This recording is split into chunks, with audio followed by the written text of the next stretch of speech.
Sangwa amahoro nshuti mukunzi wacu wobandanya kubana natwe ngaha kuri ino mboneshakure igushikiriza amakuru, ibiganiro kumwe n'inkuru bigezweho biriko biravugwa irya nino mu gihugu c'u Burundi ndetse no hakurya y'imbibe z'igihugu c'u Burundi mu yandi makungu. Ndaguhaye ikaze, ndaguhaye mwiriwe neza cange mwaramutse bivanye n'aho dukurikira uherereye kuri uyu munsi wa gatatu igenekerezo rya 22 z'ukwezi kw'icumi na rimwe umwaka ni 2023.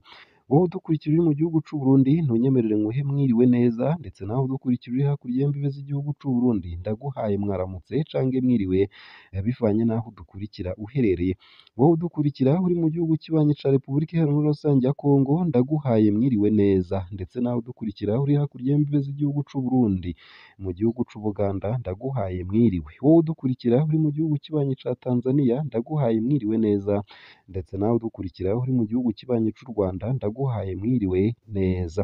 Ipfa utegerezwa gusa ni ugufyonda sabone canke subscribe nawe utarafyondako, hama ukabandanya urashikirwa n'ano makuru ku buryo buramvuye kandi bw'idonido kamwe ku kandi. Ano makuru rero haraba afatiye ku ngingo nkuru zikurikira. Mu ntara ya Gitega hariko haravugwa ifatwa ryakurikiwe n'irekurwa rya batatu mu banywanyi b'umugambwe Seneri. Abanywanyi batatu ba Seneri haribo Pascal Nyambere, Joseline Dina Vyizigiro na Epitase Ndayikengurukiye barahagaritswe n'abakozi b'igendereza kuri uyu w'Imana. Abo bahagaritswe bari hafi y'ihoteri yariko ikorerwamwo inama yatunganijwe na Immaculée Ntacubakimvuna ndetse na Terence Manirambona, 2 muri 10 bagize komite nkuru y'umugambwe utavuga rumwe n'ubutegetsi mu Burundi. Baheruka gutangaza ko bakuye Agathon ku burongozi bwa Seneri. Immaculée Ntacubakimvuna yatangarije uwo murwi ko ari warongoye uwo mugambwe haheze amezi menshi uriko uca mu ngorane. Iyo nkuru ku buryo buramvuye ni mukanyi ntuje kure, ico utegerezwa nyene ni ukubandanya uri kumwe natwe. Nayo mu bindi kandi ndibukugeze ko ino nkuru ivuga ko ishirahamwe ONLCT Wento Frere risaba leta y'u Burundi guhana hisunzwe amategeko abambara impuzu zerekana ubwambure. Mu gihe kuri uyu wa mbere w'igenekerezo rya 20 Munyonyo 2023 ariho hahimbazwa umunsi mpuzamakungu wahariwe agateka k'abana, Maître Prime Mbarubukeye harongoye ishirahamwe ONLCT Wento Frere abona ko naho leta yakoze utwigoro tudasanzwe mu gukingira agateka k'abana, hakiriho inyifato mbi y'abavyeyi na cane cane abigeme n'abakenyezi usanga bambara batikwiza ku buryo bishobora kubangamira amagara yo mu mutwe y'abana. Ku bwa Prime Mbarubukeye ngo mu gisagara ca Bujumbura hasigaye hibonekeza abakenyezi n'abigeme bihaye ingendo yo kwambara impuzu zerekana ubwambure bwabo, kandi ngo ugasanga nta soni bibatera kugenda barahenera abahita, eka mbere n'abana babo canke abo bareze. Iyo nkuru nayo ku buryo buramvuye ni mukanyi ntuje kure. Nayo muyariko aravugwa hanze y'imbibe z'igihugu c'u Burundi ndibugushikirize iyi nkuru ivuga ko ikakuma mw'ikambi ihaye indaro impunzi mu gihugu ca Kenya ariko haravugwa inkuru y'agahomerabunwe. Ni inkuru iteye ubwoba binateye amakenga. Inzoka zugarije ku nyubako y'ibiro vy'abarongoye ikambi. Izo ngorane ngo zabaye kuva kuri uwu wa mbere uheze, kandi gushika kuri uwu wa gatanu iyo nyubakwa ntiyari bwasubire gukora. Inzoka nyinshi ziharurwa muri 20 zari zugarije ibiro vy'uwurongoye ikambi. Sayo gusa ayo hamwe n'ayandi ni mukanye mu buryo bw'idonido ntuje kure, utegerezwa gusa kubandanya uri kumwe natwe. Ntanguye ano makuru ku buryo bw'idonido nunyemerere nyatangurire kuri ino nkuru ivuga ko mu ntara ya Gitega habaye ifatwa ryakurikiye n'irekurwa rya batatu mu banywanyi b'umugambwe Seneri. Abanywanyi batatu ba Seneri haribo Pascal Nyambere, Joseline Dina Vyizigiro na Epitase Ndayikengurukiye barahagaritswe n'abakozi b'igendereza kuri uwu w'Imana. Abo bahagaritswe bari hafi y'ihoteri yariko ikorerwamwo inama yatunganijwe na Immaculée Ntacubakimvuna ndetse na Terence Manirambona, 2 muri 10 bagize komite nkuru y'umugambwe utavuga rumwe n'ubutegetsi mu Burundi baheruka gutangaza ko bakuye Agathon ku burongozi bwa Seneri. Immaculée Ntacubakimvuna yatangarije uwo murwi ko hari warongoye uwo mugambwe haheze amezi menshi uri guca mu ngorane. Inyuma y'ihagarikwa ryabo baciye bacanwa mu gasho ka komisariya y'igipolisi c'intara ya Gitega mu mugwa mukuru wa politike, aho bamaze indwi imbere yo kurekurwa kuri uwu w'Imana. Abo bahagaritswe babajijwe ku caha bagirizwa co kugerageza guhungabanya inama ku bw'amasoko yo mu gipolisi. Indongozi y'umugambwe SNL mu ntara wegamiye Agathon-Rwasa irababazwa n'ico yita ukudafata abantu kumwe. Ntivyumvikana kubona abantu batunganya amanama mu gihe umushikiranganji w'intwaro yo hagati mu gihugu yahagaritse ibikorwa vyose vy'umugambwe wacu. Ariko nk'uko umengo ivyo ntivyari bihagije, hampande y'uruhusha rwatanzwe n'abajejwe intwaro muri ako karere, umuhanuzi wa musitanteri ajejwe intwaro n'imibano muri komine Gitega nawe nyene yaritavye ibikorwa vy'iyo nama, uko akaba ariko yiyamiriza. Abona ko urubuga rwa politike rucugaye ku migambwe itavuga rumwe n'uwuri ku butegetsi mu gihe yimirije amatora yo mu mwaka w'ibihumbi 2025. Kuva hagati muri ruheshi uwu mwaka, umushikiranganji ajejwe intwaro yo hagati mu gihugu Martin Teretse yarahagaritse ibikorwa vy'uwo mugambwe utavuga rumwe n'uwuri ku butegetsi mu Burundi, agasigura ko yashatse kwirinda imishamirano yoshobora kwaduka hagati y'abanywanyi ba SNL. Umugambwe yaheze amezi menshi uriko uraca mu ngorane. Agathon-Rwasa yamye avuga ko ari ingingo idakurikije amategeko kandi itagishije inama impande zose, ikaba ari iyo kworohereza umugambwe uri ku butegetsi CNDD-FDD umushikiranganji arimwo, kugira ngo uhagarike ibikorwa vy'umugambwe wa politike. Uwo mugambwe utegerezwa kuba wagirizwa gukora icaha co ku rwego rw'igihugu.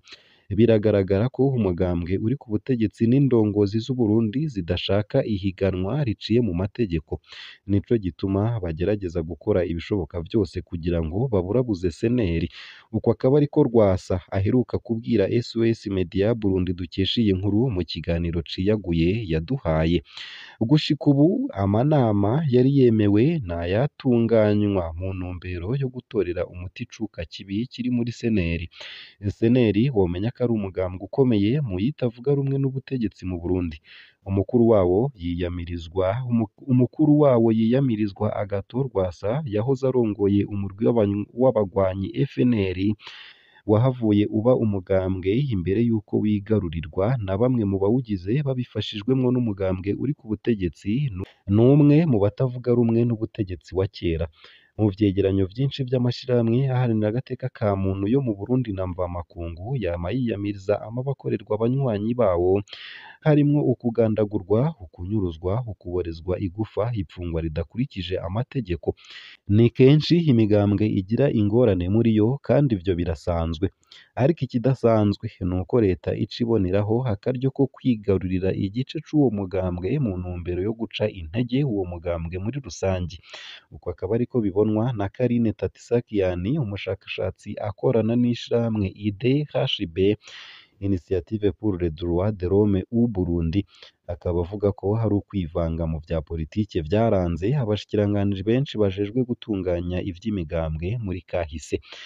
Muri urwo rukurikirane nyene, kubona umushikiranganji w'intwaro yo hagati mu gihugu yivanga mu bibazo vya SNL vyibutsa uko abamwitangiye bakoze birangira baciyemwo amababa imigambwe itavuga rumwe n'ubutegetsi mu myaka iheze. FNL, Iprona, UPD n'iyindi migambwe yaciwemwo ibice kenshi. Nivyo bise gushinga imigambwe yitwa nyakuri, hakabaho ibaba ryegereye ubutegetsi ryemewe na leta n'irindi ritemewe kandi ridakurikije amategeko. Rero uravye uruhande rwafashwe n'umushikiranganji w'intwaro yo hagati mu gihugu kuri bamwe mu banywanyi bagize ubuyobozi bw'uwo mugambwe SNL, birashoboka cane ko tubona nk'ivyavuye muri kahise muri kazoza ka hafi. Uwo akaba ari wo mwihwezo yagize. Agathon-Rwasa yari yatumiwe mu nama y'abatavuga rumwe n'ubutegetsi ku rwego rwa Afurika mu mpera za gitugutu, akaba agira ati: ndi kandi ndacari umukuru w'umugambwe SNL n'umukuru w'igihugu arabizi, uwo mushikiranganji aravyemeza. Nayo kandi mu bindi ntunyemerere nkushikirize iyi nkuru ivuga ko ishirahamwe ONLCT Wento Frere risaba leta y'u Burundi guhana hisunzwe amategeko abambara impuzu zerekana ubwambure. Mu gihe kuri uyu wa mbere igenekerezo rya 20 Munyonyo 2023 hariho hahimbazwa umunsi mpuzamakungu wahariwe agateka k'abana, Maître Prime Mbarubukeye arongoye ishirahamwe ONLCT Wento Frere abona ko naho leta yakoze utwigoro tudasanzwe mu gukingira agateka k'abana, hakiriho inyifato mbi y'abavyeyi na cane cane abigeme n'abakenyezi usanga bambara batikwiza ku buryo bishobora kubangamira amagara yo mu mutwe y'abana. Ku bwa Prime Mbarubukeye ngo mu gisagara ca Bujumbura hasigaye hibonekeza abakenyezi n'abigeme bihaye ingendo yo kwambara impuzu zerekana ubwambure bwabo, kandi ngo usanga nta soni bibatera kugenda barahenera abahita, eka mbere n'abana babo canke abo bareze. Abo rero ngo usanga bagaragaza izo nyifato mu bibanza vyose no mu masoko, mu mashengero, mu mabarabara, mu mashure n'ahandi. Ngo ivyo rero bironona indero y'abana bariko barakura, ugasanga amagara yabo yo mu mutwe yarononekaye, ari naho hava n'ingeso mbi z'ubuhumbu, gufata ku nguvu, eka mbere n'uburaya, eka mbere n'ubumaraya nk'uko bibandanya bivugwa na Prime Mbarubukeye. Akaba agira ati mu bisanzwe ku myaka 4 umwana yeretswe ubwambure harabibika mu mutwe, ugasanga mu nyuma havuyemwo uwufise ingeso mbi z'ubuhumbu. Uwarongoye iryo shirahamwe mu vyo rijejwe harimwo gukingira agateka k'abagore n'abana, agasaba leta gukora ibishoboka vyose igahana abagaragaza izo nyifato zinyuranye n'imico, imigenzo n'indangagaciro z'Uburundi, hisunzwe ingingo y'572 y'igitabo mpanavyaha, kuko ngo hatagikozwe mu minsi iri imbere hashobora kuzokwaduka ingeso mbi mu bana, ugasanga biragize ingorane mbi ku gihugu n'imiryango y'Abarundi. Ese murashigikiye ko leta ihana abambara batikwije?